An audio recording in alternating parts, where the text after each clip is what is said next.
नमस्कार सभी को, आप सभी का हमारे चैनल पर हार्दिक स्वागत है। ये हमारे वैदिक काल का अगला सीरीज है।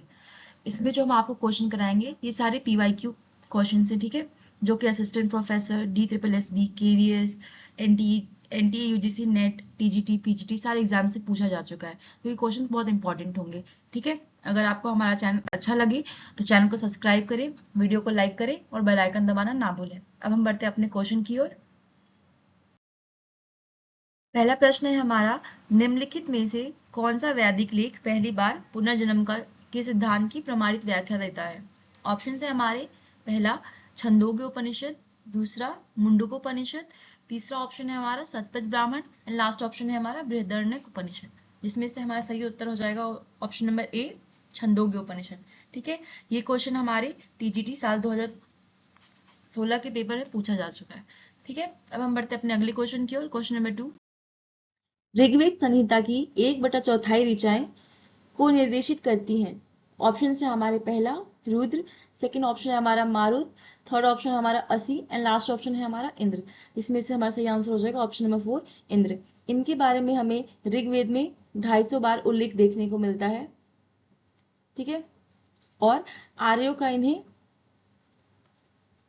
इंपॉर्टेंट प्रधान देवता माना गया है, ठीक है। इसके साथ साथ इनको पुरंदर भी कहा गया है, वर्षा का देवता भी माना गया है और किलों को तोड़ने वाला भी, ठीक है। और ये बहुत इंपॉर्टेंट है ये क्वेश्चन, और ये साल 2016 के TGT के एग्जाम में भी पूछा जा चुका है। क्वेश्चन नंबर 3 है हमारा, निम्नलिखित में से कौन से वैदिक देवता का उल्लेख बोगज कोई अभिलेख में प्राप्त नहीं होता है? ऑप्शन से हमारे, पहला इंद्र, दूसरा मरुत, थर्ड ऑप्शन है हमारा मित्र एंड लास्ट ऑप्शन है वरुण। जिसमें से हमारा सही उत्तर हो जाएगा ऑप्शन नंबर बी, मरुत। ठीक है, जो बोगज कोई अभिलेख है ये हमें कहाँ पे देखने को मिलता है? एशिया माइनर में, ठीक है। और यह लगभग 1400 ईस्वी पूर्व अभिलेख है, ठीक है। और इससे हमें वैदिक इतिहास के बारे में पता चलता है। और इस अभिलेख में मेनली 4 देवताओं को मेंशन किया गया है, जिसमें है इंद्र, मित्र, वरुण और नासत्य, ठीक है। तो इसमें सही ऑप्शन हो जाएगा ऑप्शन नंबर 2, मरुत।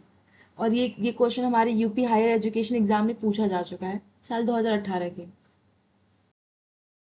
अब हम बढ़ते हैं अपने अगले क्वेश्चन की ओर। क्वेश्चन नंबर 4, निम्नलिखित में से कौन सी शाखा सामवेद की नहीं है? ऑप्शन है हमारे, पहला गौतम, सेकंड ऑप्शन है हमारा राणायनीय एंड थर्ड ऑप्शन है हमारा कौशितिकी एंड लास्ट ऑप्शन है जैमिनीय। इसमें से हमारा सही ऑप्शन हो जाएगा ऑप्शन नंबर 3, कौशितिकी, ठीक है। और ये क्वेश्चन हमारे यूपी हायर एजुकेशन के एग्जाम में पूछा जा चुका है साल 2018 के पेपर में। अब हम बढ़ते हैं अपने अगले क्वेश्चन की। क्वेश्चन नंबर 5, निम्नलिखित में से कौन सा युग्म सही सुमेलित नहीं है? ऑप्शन है हमारे, पहला संग्रहित का कोषाध्यक्ष, ठीक है, ये सही है हमारा। सेकंड है भागदुग, जिसका लिखा है राजगर वसूल करने वाला अधिकारी, हमारा ये भी सही है। थर्ड ऑप्शन है हमारा पालगर, इसका होगा दूत, ये भी सही है। एंड जो लास्ट ऑप्शन है बाबाता, ये हमारा गलत है। यहाँ पे हो जाएगा संस्कृत शब्दकोश, शब्दकोश का शब्द, ठीक है। और ये क्वेश्चन भी हमारे यूपी हायर एजुकेशन के एग्जाम में पूछा जा चुका है साल 2018 में, ठीक है। इसके साथ ही हम बढ़ते हैं अपने अगले क्वेश्चन की ओर। क्वेश्चन नंबर 6 है हमारा, the Arctic home in the Vedas के लेखक कौन है? ऑप्शन है हमारे, पहला डेविड फ्रॉले, सेकंड ऑप्शन है बीजी तिलक, थर्ड ऑप्शन है Kedarnath Shastri and last option है बेनी प्रसाद। जिसमें से हमारा सही उत्तर हो जाएगा ऑप्शन नंबर 2, बीजी तिलक, ठीक है, बाल गंगाधर तिलक। और इन्होंने इस बुक में अपना मत दिया है किसके बारे में, कि जो आर्यों के जो मूल निवासी थे वो कहाँ से थे? वो मूल निवासी थे वो आर्टिक से थे, ठीक है। इसको और क्या बोलते हैं? ध्रुव। ये क्वेश्चन भी हमारे UP education UP higher education exam में पूछा जा चुका है। अब बढ़ते हैं हम अपने क्वेश्चन नंबर 7 की ओर। उपनिषदों की विषय वस्तु क्या है? ऑप्शन है हमारे पहला वैदिक देवताओं की स्तुति, सेकंड ऑप्शन है हमारा काला जादू, थर्ड ऑप्शन है सत्य की खोज एंड लास्ट ऑप्शन है वैष्णव धर्म। इसमें से हमारा सही उत्तर हो जाएगा ऑप्शन नंबर 3 सत्य की खोज। ठीक है, जो उपनिषद होते थे, उपनिषद वो उत्तर वैदिक काल की रचनाएं थी सारी। ठीक है, इसमें आत्मा, परमात्मा, सत्य की खोज, सत्य की खोज, पुनर्जन्म, पुनर्जन्म आदि चीजों के बारे में लिखा गया है। ठीक है, और ये क्वेश्चन भी हमारे यूपी हायर एजुकेशन एग्जाम में पूछा जा चुका है। ठीक है, अब हम बढ़ते अपने अगले क्वेश्चन की ओर। क्वेश्चन नंबर 8 है हमारा, प्राचीन भारतीय जिस विवाह में कन्या के पिता को गोमिथुन देने की शर्त होती थी उसे कहते थे। ऑप्शन है हमारे पहला आर्ष, सेकंड ऑप्शन है हमारा ब्रह्म, थर्ड ऑप्शन है देव एंड लास्ट ऑप्शन है हमारा प्रजापति। जिसमें से हमारा सही ऑप्शन हो जाएगा ऑप्शन नंबर 1 आर्ष। ठीक है, जो स्मृतियां होती थी, धर्मशास्त्र और कौटिल्य की लिखी हुई अर्थशास्त्र, इन सब में हमें 8 तरह की विवाह देखने को मिलते हैं। ठीक है, और जो आर्ष विवाह है ये भी उसमें से एक है, जिसमें लड़की का पिता वर को एक जोड़ी गाय और बैल देता है। ठीक है, ये क्वेश्चन हमारे टीजीटी केवीएस 2018 के एग्जाम में भी पूछा जा चुका है। क्वेश्चन नंबर 9 है हमारा, मिलान कीजिए। यहाँ पे हमें दो सूचियां दी गई हैं और यहाँ हमें इनमें मिलाना है। ठीक है, तो जो ऋग्वेद है, ऋग्वेद का कौन सा ऑप्शन हमारा हो जाएगा? ऋग्वेद का हो जाएगा कौशिकी ब्राह्मण। यजुर्वेद का हो जाएगा हमारा तैत्तिरीय ब्राह्मण।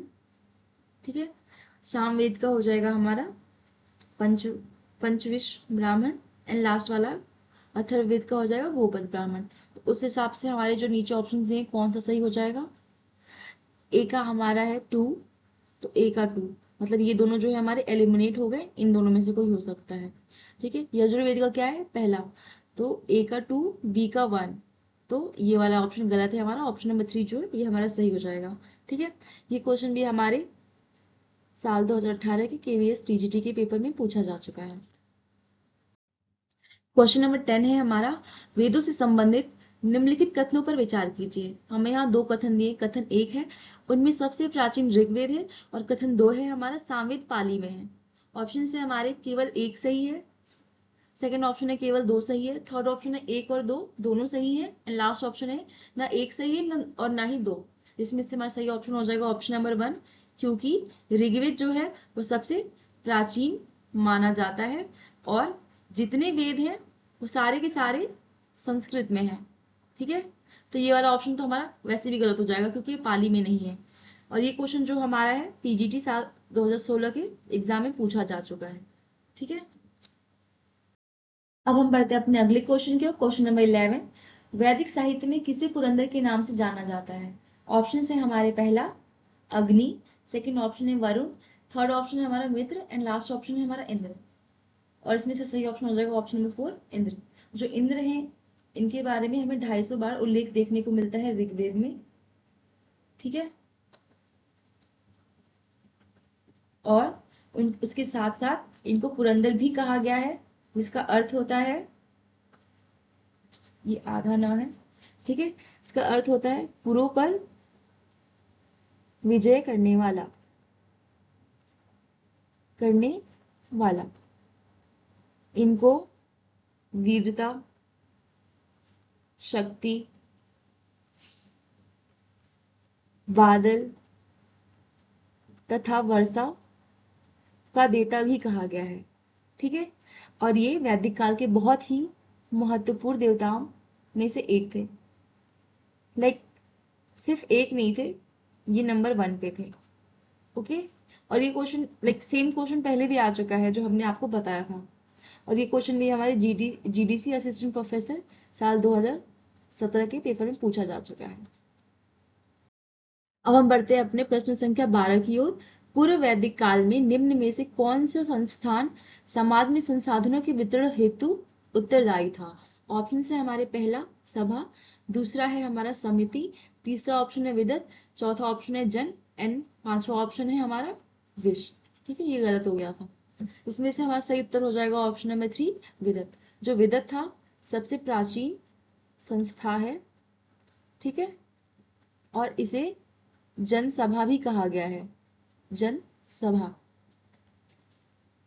और जो विश है इसे कई ग्रामों के, ग्राम मतलब गांव, ग्रामों के समूह को विश कहते हैं। और जो सभा होती थी यह सबसे श्रेष्ठ श्रेष्ठ और अभिजात लोगों की संस्था मानी जाती थी, अभिजात लोगों की संस्था मानी जाती थी। और इसके साथ ही जो हमारा समिति है इसमें सामान्य जनता की प्रतिनिधि सभा थी ये, सामान्य जनता, सामान्य जनता की सभा। और ये क्वेश्चन भी हमारे छत्तीसगढ़ के असिस्टेंट प्रोफेसर के एग्जाम में पूछा जा चुका है साल 2014 के। ठीक है, क्वेश्चन नंबर 13 है हमारा, निम्नलिखित में से कौन सा कथन वेदों में सत्य नहीं है? ऑप्शन है हमारे पहला ऋग्वेद 1028 ऋचाओं का संग्रह है, यह ऋचाएं अधिकतर प्रार्थनाएं जो यज्ञ में प्रयोग होती हैं। ठीक है, ये हमारा सही हो जाएगा। सेकंड ऑप्शन है यजुर्वेद में गद्य और मंत्रों के रूप में यज्ञ सूत्र हैं, ये वाला ऑप्शन भी हमारा सही हो जाएगा। थर्ड ऑप्शन है हमारा यह मंत्र पुरोहित द्वारा उच्चारित किए जाते थे, यह पुरोहित यज्ञ का अग्निहोत्र संपादित करता था, ये वाला भी ऑप्शन हमारा सही हो जाएगा। लास्ट ऑप्शन, फोर्थ ऑप्शन जो है हमारा, सामवेद में धर्म कर्म के लिए यजुर्वेद के लिए एक मंत्र है। जो सामवेद है उसमें धर्म कर्म के बारे में कुछ नहीं लिखा है, सामवेद मोस्टली गीत या कुछ मंत्र हैं, बट यजुर्वेद के लिए इसमें कोई मंत्र नहीं है। ठीक है, तो ये वाला जो है हमारा ये गलत हो जाएगा। एंड लास्ट ऑप्शन है अथर्ववेद में मुख्यतः जादुई मंत्र और तंत्र है, ये वाला भी हमारा ऑप्शन सही हो जाएगा। तो क्वेश्चन के अकॉर्डिंग जो सही आंसर हो जाएगा हमारा वो है ऑप्शन नंबर 4। ठीक है, ये क्वेश्चन भी हमारा छत्तीसगढ़ असिस्टेंट प्रोफेसर के साल 2014 के पेपर में पूछा जा चुका है। ठीक है, क्वेश्चन नंबर 14 है हमारा अदर्शन और रीजन वाला, जिसमें हमारा अभिकथन दिया है, आर्यों ने पूर्व वैदिक काल में भी एक अच्छी राजनीतिक और प्रशासनिक संरचना विकसित की थी। इसका कारण दिया है, आर्यों के पास व्यवस्थित राजनीतिक प्रशासन का लंबा और व्यापक अनुभव था। ऑप्शन से हमारे ऑप्शन नंबर 1 ए सही है लेकिन आर गलत है, ऑप्शन 2 है आर सही है लेकिन ए गलत है, थर्ड ऑप्शन में दोनों ही गलत है, एंड लास्ट ऑप्शन है ए और आर दोनों सही है और आर एक ही सही व्याख्या है, जिसमें से हमारा सही ऑप्शन हो जाएगा ऑप्शन नंबर 3, ए और आर दोनों ही गलत है। क्योंकि जो आर्य आए थे उनके पास अनुभव नहीं था, जिसके कारण वो लोग राजनीतिक और प्रशासनिक संरचना में विकसित नहीं कर पाए थे वो। ठीक है, और जो ये क्वेश्चन है ये भी हमारा छत्तीसगढ़ असिस्टेंट प्रोफेसर के एग्जाम में पूछा जा चुका है। अब हम बढ़ते हैं अपने अगले सवाल की ओर। क्वेश्चन नंबर 15, कौन सा प्राचीन भारतीय सभ्यता रंगीन ग्रेवियर संस्कृति से पहचानी जाती थी? रंगीन ग्रेवियर मतलब PGW, पेंटेड ग्रे वेयर। ठीक है, इंग्लिश में इसको पेंटेड ग्रे वेयर बोलते हैं।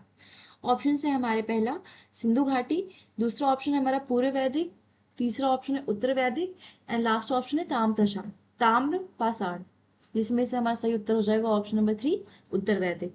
ठीक है, उत्तर वैदिक काल की सभ्यता का मुख्य केंद्र जो था वो कौन सा जगह था? मध्य प्रदेश। ठीक है, जिसका जहां से हमें चित्रित धूसर मृदभांड देखने को मिलते हैं, मृदभांड देखने को मिलते हैं। ठीक है, और यहाँ के जो निवासी थे मिट्टी के चित्रित भूरे रंग के कटोरे और थालियां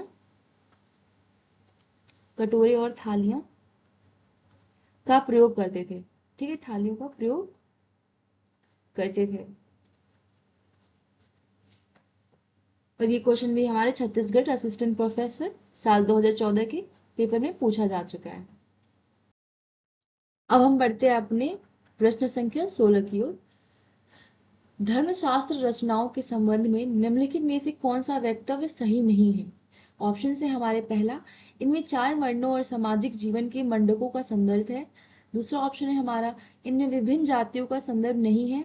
तीसरा ऑप्शन है, इनमें देश धर्म और कुल धर्म का संदर्भ है। लास्ट ऑप्शन है हमारा, इनमें जोर दिया जाता है कि प्रत्येक व्यक्ति अपने वर्ण के धर्म का पालन करे।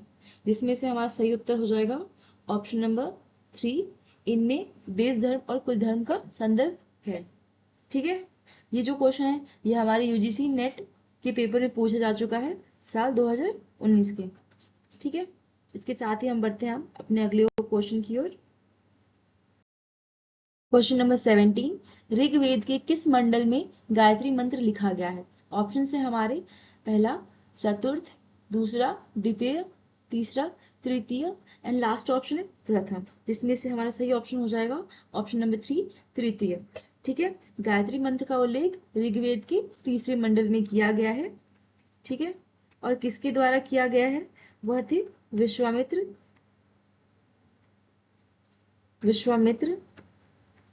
ठीक है, और यह जो मंत्र है ये किसको समर्पित है? सूर्य देवता को। ठीक है, और ये क्वेश्चन भी हमारे यूपी पीसीएस के लेक्चरर एग्जाम में पूछा जा चुका है साल 2018 के। इसके साथ ही हम बढ़ते अपने अगले क्वेश्चन की ओर। क्वेश्चन नंबर 18 है हमारा, नारायण के साथ विष्णु के तादात्म्य का प्राचीनतम उल्लेख प्राप्त होता है। ऑप्शन से हमारे तैत्तिरीय आरण्यक, सेकंड ऑप्शन है महाभारत से, तीसरा है पतंजलि के महाभाष्य से एंड लास्ट ऑप्शन है बौधायन के धर्मसूत्र से। जिसमें से हमारा सही उत्तर हो जाएगा ऑप्शन नंबर 2, महाभारत से। ठीक है, ये क्वेश्चन भी हमारे यूपी पीसीएस के लेक्चरर एग्जाम साल 2018 के एग्जाम में पूछा जा चुका है। अब बढ़ते हैं हम क्वेश्चन नंबर 19 की ओर। ऋग्वेद के प्राचीनतम भाष्यकार निम्नलिखित में से कौन है? ऑप्शन से हमारे पहला माधव भट्ट, दूसरा है सायण, तीसरा ऑप्शन है हमारा स्कंद स्वामी एंड लास्ट ऑप्शन है हमारा वेंकट माधव। इसमें से हमारा सही ऑप्शन हो जाएगा स्कंद स्वामी। ठीक है, ऋग्वेद के प्राचीनतम भाष्यकार जो थे वो थे स्कंद स्वामी। ये क्वेश्चन हमारे यूजीसी नेट के पेपर में पूछा जा चुका है साल 2018 दिसंबर के एग्जाम वाले। ठीक है, क्वेश्चन नंबर 20 है हमारा, ऋग्वेद के नदी स्तुति सूक्त से किन दो नदियों के बीच वैदिक नदी सरस्वती की स्थिति का बोध होता है? ऑप्शन है हमारे पहला गंगा एवं यमुना, दूसरा है यमुना एवं सतुद्री, तीसरा है सतुद्री एवं अस्किनी एंड चौथा है हमारा अस्किनी एवं वित्सता। इसमें से हमारा सही उत्तर हो जाएगा ऑप्शन नंबर बी हो जाएगा यमुना एवं सतुद्री। यमुना को तो हम आज भी यमुना कहते हैं, वह सतुद्री को क्या कहते हैं? सतलज। ठीक है, और साथ ही सरस्वती को घग्गर। ठीक है, तो इसका हमारा सही ऑप्शन हो जाएगा ऑप्शन नंबर 2। और ये जो क्वेश्चन है ये हमारे यूजीसी नेट के पेपर में पूछा जा चुका है साल 2018 का। अब हम बढ़ते हैं क्वेश्चन नंबर 21 की ओर।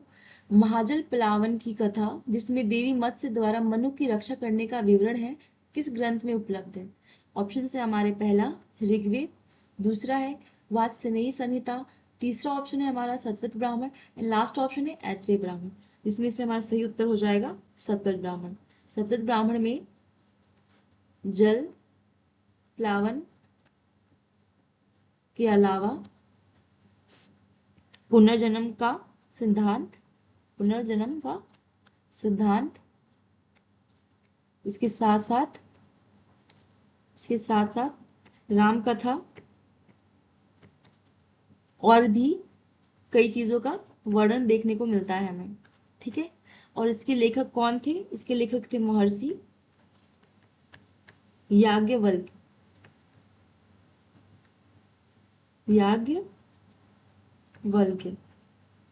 ठीक है, और ये क्वेश्चन भी हमारा एक तरह से इंपॉर्टेंट है क्योंकि ये यूजीसी नेट के एग्जाम में पूछा जा चुका है। ठीक है, और इसके साथ साथ पीजीटी 2016 इस पेपर में भी पूछा जा चुका है। ठीक है, अब हम बढ़ते हैं अपने अगले क्वेश्चन की ओर। क्वेश्चन नंबर 22 है हमारा, निम्नलिखित किस ग्रंथ में इतिहास पुराण को पंचम वेद कहा गया है? ऑप्शन है हमारा पहला ऐत्रेय उपनिषद, दूसरा बृहदारण्यक उपनिषद, तीसरा है हमारा छंदोग्य उपनिषद एंड लास्ट ऑप्शन है हमारा श्वेताश्वर उपनिषद, जिसमें से हमारा सही ऑप्शन हो जाएगा ऑप्शन नंबर सी, छंदोग्य उपनिषद। ठीक है, जो इतिहास पुराण है इसमें ऋग्वेद, यजुर्वेद, सामवेद, अथर्ववेद, इनके अलावा इनके अलावा जो छंदोग्य उपनिषद था इसको पांचवा वेद कहा गया है। ठीक है, और इसमें सबसे पहले हमें देवकी पुत्र कृष्ण के बारे में उल्लेख देखने को मिलता है। ठीक है, और ये क्वेश्चन भी हमारे यूजीसी नेट के पेपर में पूछा जा चुका है। क्वेश्चन नंबर 23 है हमारा, याज्ञवल्क्य एवं मैत्रेयी को दार्शनिक संवाद किस उपनिषद में वर्णित है? ऑप्शन है हमारे, पहला बृहदारण्यक, दूसरा है श्वेताश्वर, तीसरा है छंदोग्य एंड लास्ट है हमारा कौशितकी, जिसमें से हमारा सही ऑप्शन हो जाएगा ऑप्शन नंबर ए, पहला बृहदारण्यक उपनिषद। ठीक है, ये क्वेश्चन भी हमारे यूजीसी नेट के साल 2018 के पेपर में पूछा जा चुका है, यूपी पीसीएस के साल 2004 और 2006 दोनों के पेपर में पूछा जा चुका है, और उसके साथ ही पीजीटी 2013 में भी पूछा जा चुका है। ठीक है, इसके साथ ही हम बढ़ते हैं अपने अगले क्वेश्चन की ओर। क्वेश्चन नंबर 24 है, किस ग्रंथ में अवतारवाद की चर्चा है? ऑप्शन है हमारे, पहला ऐत्रेय ब्राह्मण, दूसरा है कौशितकी उपनिषद में, तीसरा है मनुस्मृति में एंड लास्ट ऑप्शन है भगवत गीता में, जिसमें से हमारा सही ऑप्शन हो जाएगा option number D, Bhagavad Gita में। और ये क्वेश्चन भी हमारा पीजीटी साल 2016 के पेपर में आ चुका है। ठीक है, प्रश्न संख्या 25 है हमारा, निम्नलिखित में से कौन एक ग्रंथ वैदिक कालीन रत्नियों की सूची का उल्लेख करता है? ऑप्शन है हमारे, पहला शतपथ ब्राह्मण, दूसरा है ऐत्रेय ब्राह्मण, थर्ड ऑप्शन है अथर्ववेद एंड लास्ट ऑप्शन है जबालोपनिषद, जिसमें से हमारा सही उत्तर हो जाएगा ऑप्शन नंबर 1, शतपथ ब्राह्मण। ठीक है, यजुर्वेद की संहिता और जो ब्राह्मण ग्रंथ थे उनमें राज्य के कुछ महत्वपूर्ण लोगों की और पदाधिकारियों का वर्णन है, जिन्हें रत्नी कहा गया है। ठीक है, उन्हें रत्नी कहा गया है।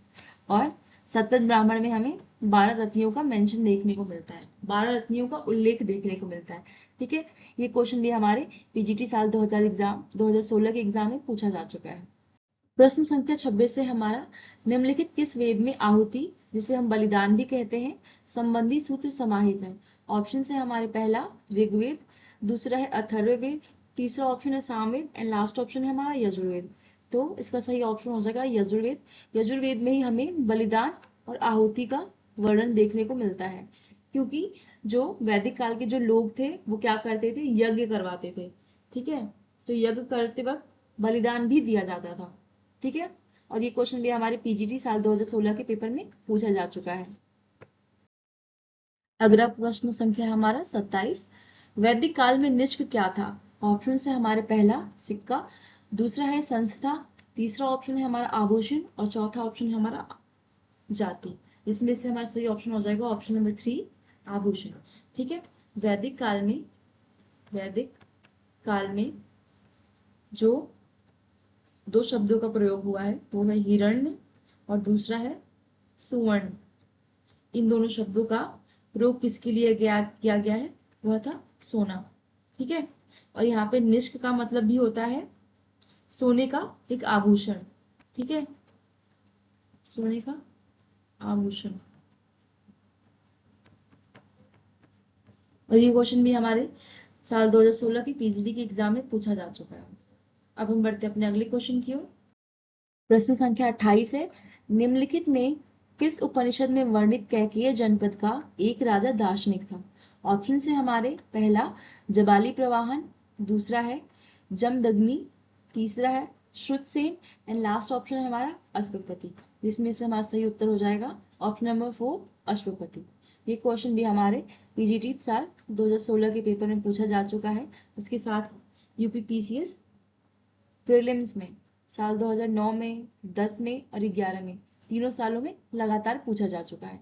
तो ये एक क्वेश्चन भी बहुत इंपॉर्टेंट होता है। ठीक है, क्योंकि बार बार पूछा गया है इस क्वेश्चन को। अब हम बढ़ते अपने अगले क्वेश्चन की ओर। प्रश्न संख्या 29 है हमारा, निम्नलिखित में से कौन सा वेद अंशतः गद्य में लिखा गया है? और ऑप्शन है हमारे, पहला ऋग्वेद, दूसरा है यजुर्वेद, तीसरा है सामवेद एंड लास्ट ऑप्शन है हमारा अथर्ववेद। ठीक है, जिसमें से हमारा सही उत्तर हो जाएगा ऑप्शन नंबर 2, यजुर्वेद। ठीक है, यजुर्वेद में गद्य और पद्य दोनों में लिखा गया है। ठीक है, और इसमें इसके दो भाग हैं, पहला है कृष्ण यजुर्वेद और दूसरा है हमारा शुक्ल यजुर्वेद। ठीक है, और ये क्वेश्चन भी हमारा पीजीटी साल 2016, टीजीटी साल 2005 और यूपी पीसीएस के प्रीलिम्स साल 2002 और 2004 दोनों में पूछा जा चुका है। ठीक है, इसके साथ ही अब हम बढ़ते हैं आज के अपने आखिरी सवाल की ओर। क्वेश्चन नंबर 30, एक पुनर्विवाहित स्त्री के लिए प्रयुक्त पुनर्भू शब्द सर्वप्रथम किस ग्रंथ में दिखता है? ऑप्शन है हमारे, पहला ऋग्वेद, दूसरा अथर्ववेद, तीसरा है बोधायन धर्मसूत्र एंड लास्ट ऑप्शन है हमारा वशिष्ठ धर्मसूत्र, जिसमें से हमारा सही उत्तर हो जाएगा option number A, Rigveda. Rigveda एक पुरुष प्रधान समाज था। ठीक है, पुरुष प्रधान होने के बावजूद जो स्त्रियों की कंडीशन थी वहां पे बहुत अच्छी थी। ठीक है, बहुत अच्छी हुआ करती थी, याद अच्छा होगा। और ऋग्वेद में हमें चाइल्ड मैरिज देखने को नहीं मिलती है। ठीक है, इसके साथ साथ ही हमें सती प्रथा का भी कुछ देखने को नहीं मिलता, सती प्रथा का भी कोई प्रमाण नहीं मिलता हमें। ठीक है, और ऋग्वेद में अगर पति की अचानक मृत्यु हो जाती है तो जो स्त्रियां होती थी वह पुनर्विवाह कर सकती थी। ठीक है, पुनर्विवाह कर सकती थी। और इसके साथ ही हम आपको ये बता दें कि ये क्वेश्चन भी जो है पीजीटी साल 2016 के एग्जाम में पूछा जा चुका है। और ये था हमारा आज का आखिरी सवाल। अभी तक हमारे साथ बने रहने के लिए आपका बहुत बहुत धन्यवाद। अगर आपको हमारी वीडियोस अच्छी लगे तो वीडियोस को लाइक करें, चैनल को सब्सक्राइब करें और बेल आइकन दबाना ना भूलें। Once again thank you so much.